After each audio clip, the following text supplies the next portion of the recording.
Well, our last presenter until the break is Sarah Hijmans. Sarah, if you like, you can.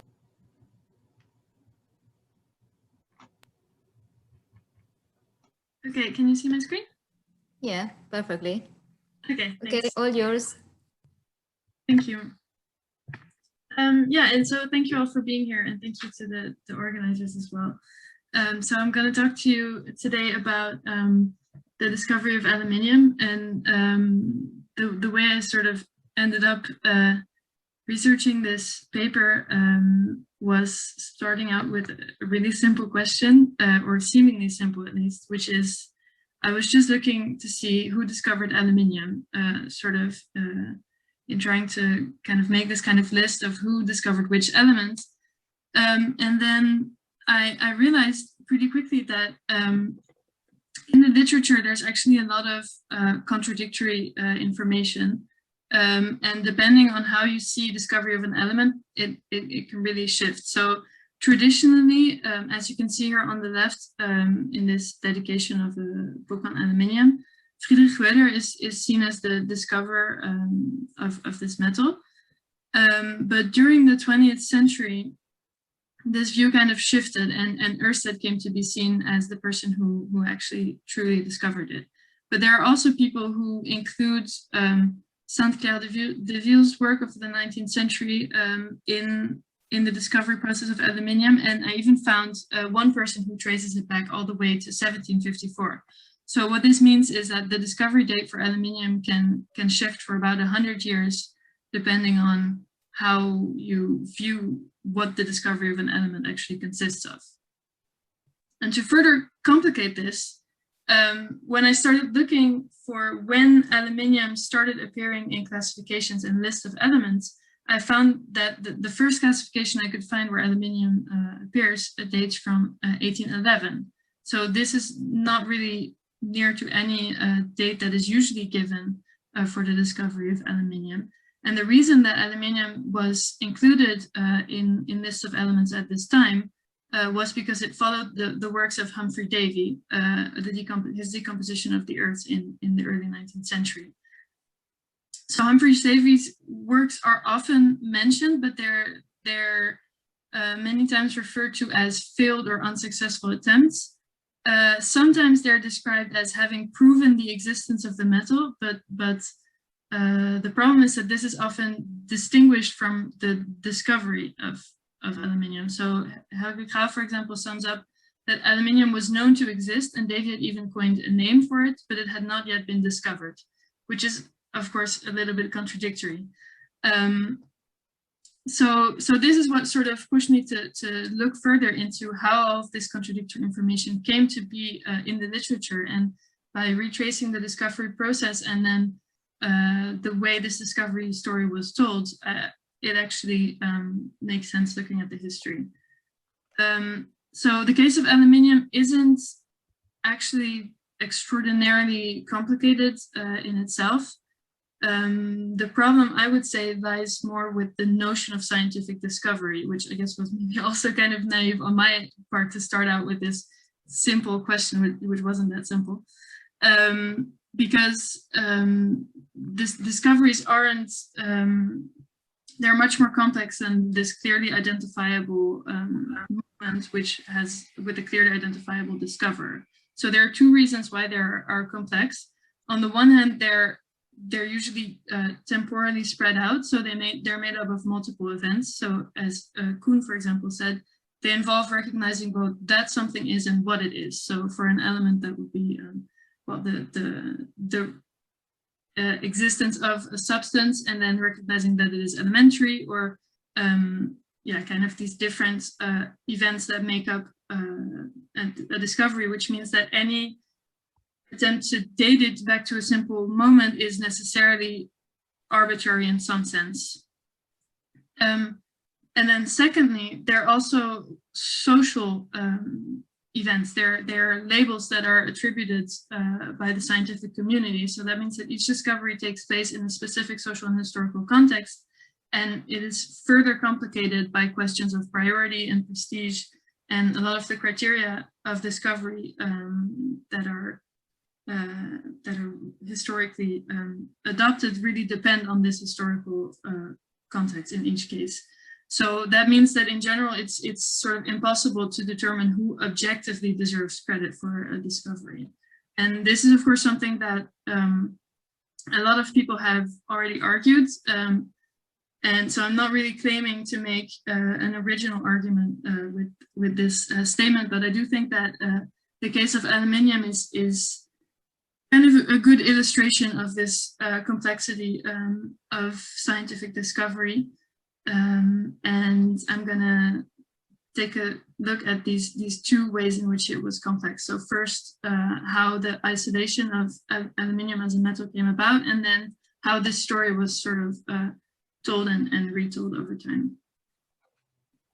So this is just I hope it isn't cut off too much. This is just a timeline that I made to kind of give a quick overview of the different events that I would say make up the discovery of aluminium. I'll come back to these events separately in a moment, but it's just to show that there are multiple people involved, and it took a long time, a lot of accumulation of errors sort of to get to the eventual success.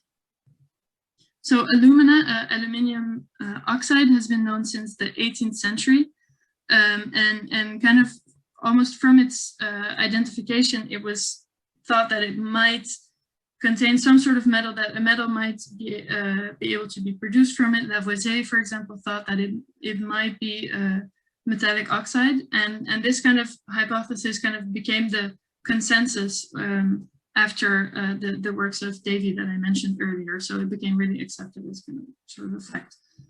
And this was because Humphrey Davy, at the time he was working at the Royal Institution with his voltaic pile, his battery, he was decomposing a lot of previously indecomposable substances and identifying mainly new metals, substances as metallic oxides.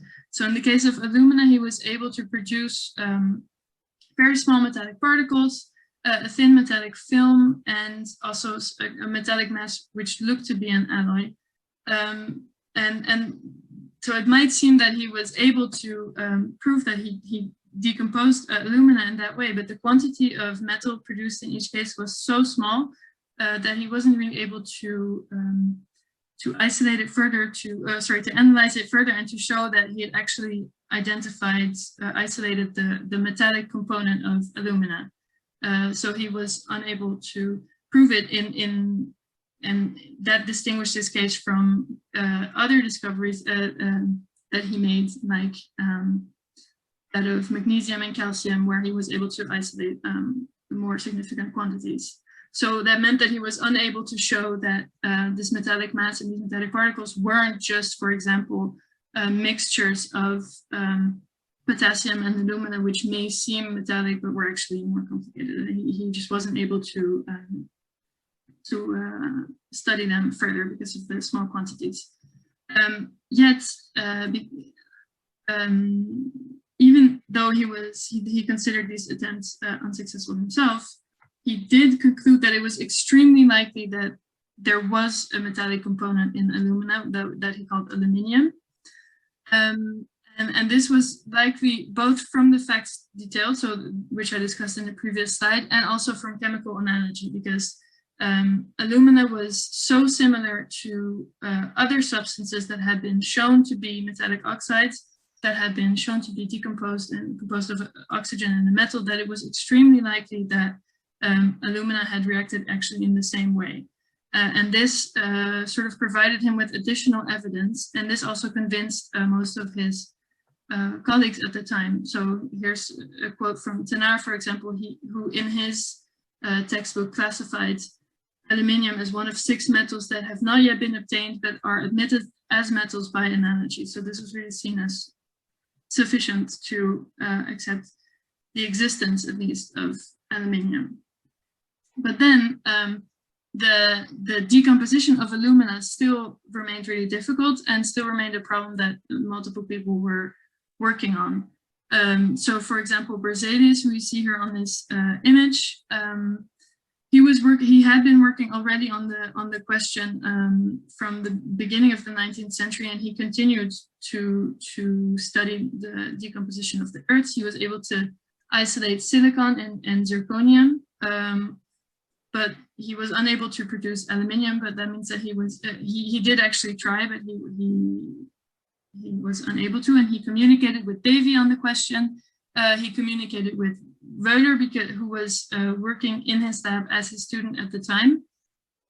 And they were also sharing their methods and results with Ørsted, who was in Denmark, who had also started working on this question because he had visited Davy. So the point here really is that there was this network of European chemists who were all working on this and similar questions, and they were all sharing their results, their methods. They were communicating, and this was, I would say that this was really important for the eventual isolation of aluminium.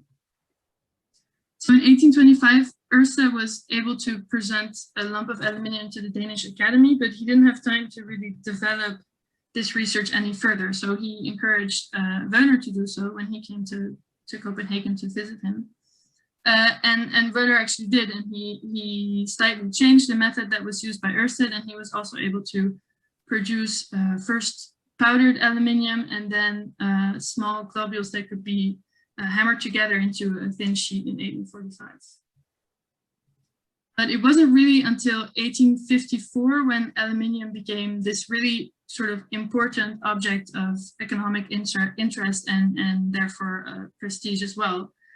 Because at that time, Henri Saint-Clair de Ville was managed to produce larger quantities of aluminium. And he immediately noticed that it was very lightweight, it was very strong, and it promised to be a very useful metal for the production of objects. And so this attracted the interest of the Academy and then also of the French Emperor Napoleon III, who made funding available and made sure that he was able to do large-scale industrial trials. And so in 1855, the first bars of industrially produced aluminium were presented at the Academy, and this was kind of really important because, for example, Napoleon III took these bars and exhibited them next to his crown jewels at the Universal Exhibition in 1855. So it was really a symbol of France's modernity, something that they wanted to show off to the rest of the world as this like a grand achievement. So that means that a lot of prestige came, of course, with this this discovery, and that meant that the question of who deserved credit for it became much more important as well.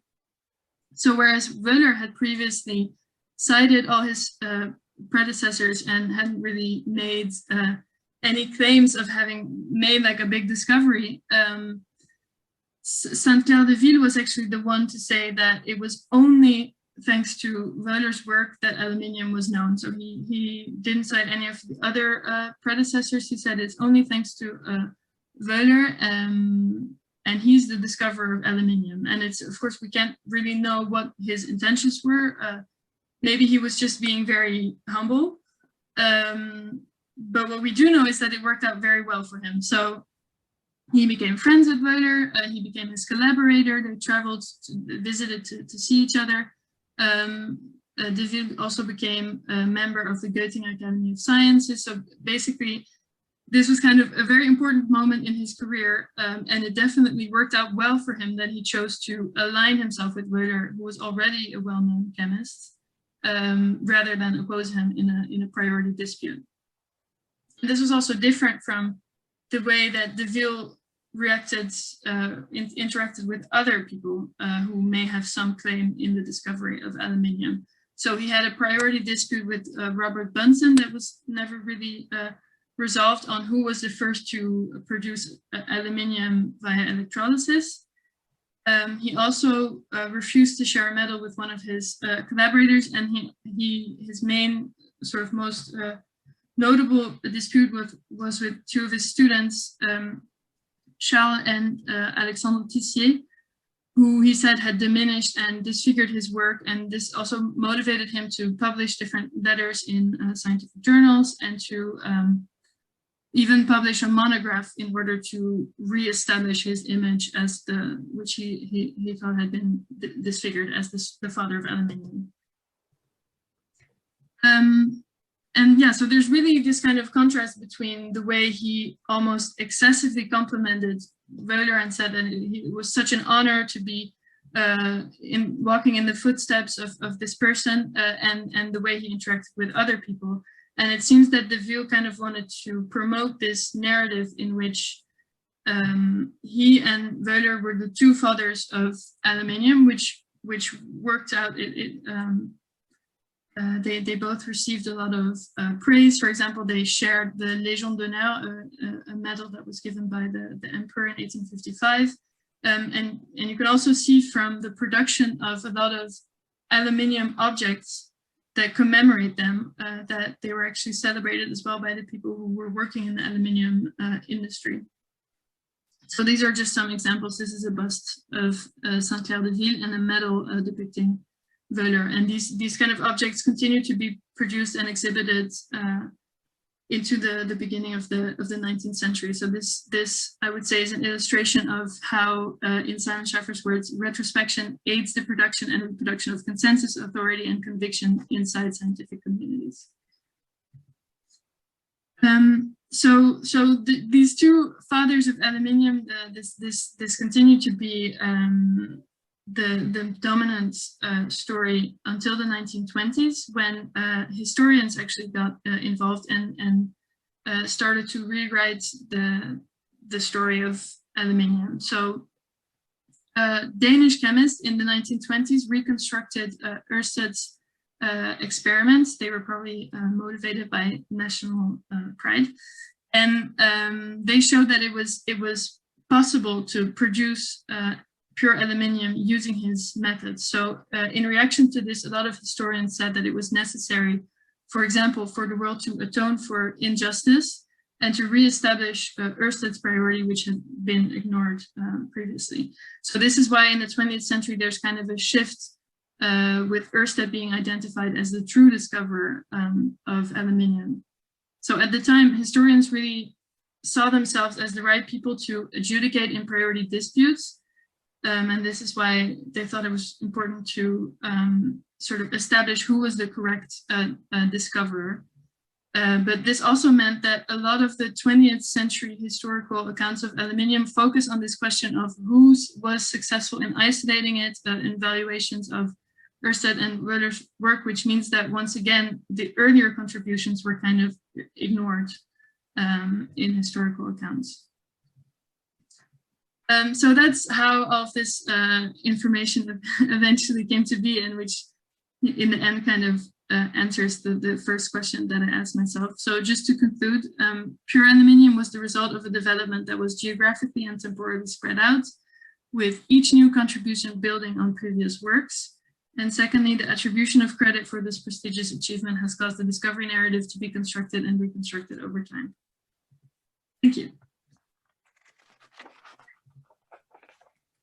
Thank you very much, Sarah. Such an interesting talk. Okay, those who has an answer may post a Q on the chat. Well, we have the first question from Farsad. Hi, Sarah. Thank you for a great presentation. Really enjoyed that. I just have a sort of simple historical question. You mentioned that in 1824, Davy, Ørsted, Wöhler, and Berzelius traveled together. What a powerhouse team, first of all, to travel together. And they went to Sweden. I was wondering what was going on that was attracting them to Sweden, and how did they, anyway, I'm just interested in that episode if you have more to say. Yeah, I was also really, really surprised by this. So Davy and Ørsted were in contact. Ørsted had been to London in 1823 to visit Davy's laboratory, and then Davy went back to Copenhagen the other way around to also visit Ørsted. And so it was when they were there with a third person who I forgot his name, but he was, I think, Danish as well. They sort of crossed paths with Berzelius and Wöhler, who were traveling in Sweden also to go visit someone. And they spent, it wasn't the whole summer, but they spent a few days together. And then Davy at one point also took a detour to go fishing, I believe. And so the three others spent like 3 or 4 days sort of waiting for him to join them again. And this was apparently not the only time that they traveled together, but this I have this information from a biography of Ørsted. I think his name is Dan Christensen. He has like really detailed descriptions of everything Ørsted was doing. So yeah, must have been some interesting conversations going on. Yeah, it's a good period of time. Thank you. Great. Thank you. Thank you, Farzad. We have the next question from Jaman. Yeah, well, thank you very much. It's a very interesting talk. I'm really sorry I missed the beginning of it, but when you were talking about discovery, what kind of definition for discovery are you using? Because I felt throughout the discussion when you were laying out the historical narrative of the discovery of aluminium, I got a little bit confused between the notion of acceptance, the notion of justification, the notion of pursuit also, because when you talked about this person actually discovering the metal, but then he was not accepted by his community because he did not provide the necessary justification, and then other people were pursuing some other research tradition and so on. So would you comment on this a little bit? Thank you. Thank you. Yeah, so I'm very aware that in my use of words when I present, I'm a bit messy. So it's possible also that I've used discovery a few times. Sometimes I hear myself say it and I think, oh, I shouldn't use this word because this is like a very complicated notion. But I would sort of define discovery based on the way it is attributed by the scientific community at the time. So the fact that, for example, Wöhler at one point was identified as the discoverer of aluminium, I try to base myself as much as possible on that kind of definition, like to adapt myself to the views that were going on at the time, because I think that one fixed definition of discovery or what constitutes the discovery of an element never really applies to all cases. So I think, as you also said, there's the acceptance, there's the isolation of a substance, there's like the whole community view of all of that, and very often, yeah, it's just a whole. I would say there's a whole discovery process, but there's. I just assume that. I'm sorry to interrupt you, but I just assume that having a definition of what would constitute a discovery in this case would be some sort of a guide to lay out the story of it. But yeah, I mean, I'm not a philosopher of science. I'm actually a pharmacist, but I read a little bit about this literature. So good luck, really good work. Thank you. Thank you. I think, yeah, it can be helpful in some cases. Yeah, for me, I try to sort of stay away from it because I feel like it can, for what I'm like the bigger project that I'm working on, I feel like it can sometimes lead to blind spots if I focus too much on the discovery moment of an element. So to stick as much as possible to what chemists were saying at the time and have like a very vague definition so that I can adapt, have different kinds of events that make up the discovery. Though I would say that in my research in general, I try to focus mostly on acceptance of when something is accepted as a new element. But maybe in this project, I didn't focus as much, on that. Okay, next question is from Yute, sorry. Doesn't matter. Okay, thank you. You started your talk by saying it is the discovery of an element is too complex in order to figure out who actually did it. And you seemed also to have ended with such a thing, that is, there are many people involved and these people have predecessors and there is much of work done on the sides.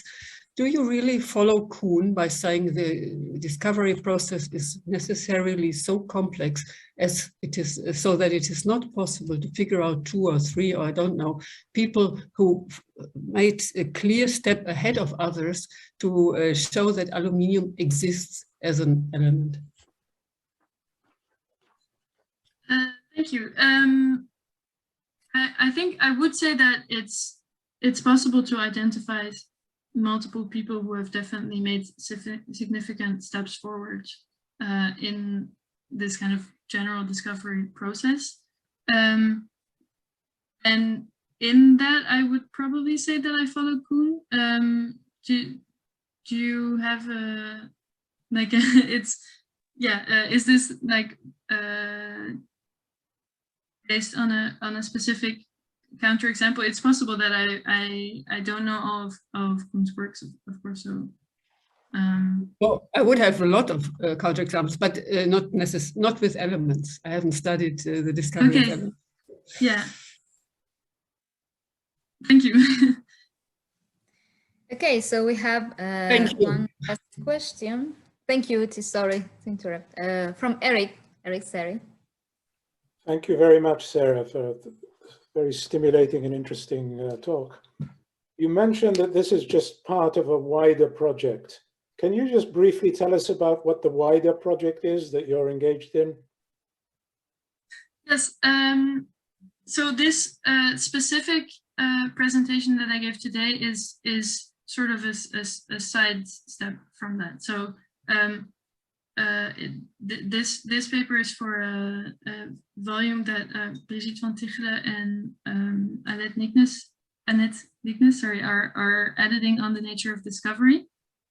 But generally, my PhD project is looking at how chemists between the late 18th century and the mid to late 19th century knew if something was an element or not, by looking at sort of in practice and then seeing how that compares to definitions of the chemical element that they gave in their textbooks. Okay. So that's why this is slightly different, because it's much more kind of social, historical than what I usually work on. Right, and you've done a similar thing with the halogens, the discovery of the halogens, I believe.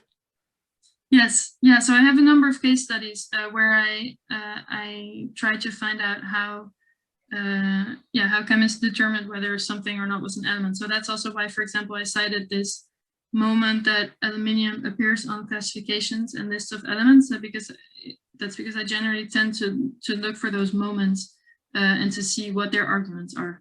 So in the case of aluminium, that would be, aluminium is one of my case studies, but I wouldn't necessarily in my PhD focus on Saint-Clair-de-Ville and all these kind of priority disputes. I tend to focus on, for example, this use of analogy. Why did they refer to analogy in saying that aluminium was an element, for example? Okay. Thank you. And that's also what I did. So chlorine and fluorine are a different case study, and then I also have some of the transition metals as well. Thank you. Okay, so if we don't have any more questions, let's say great to Sarah, congratulations.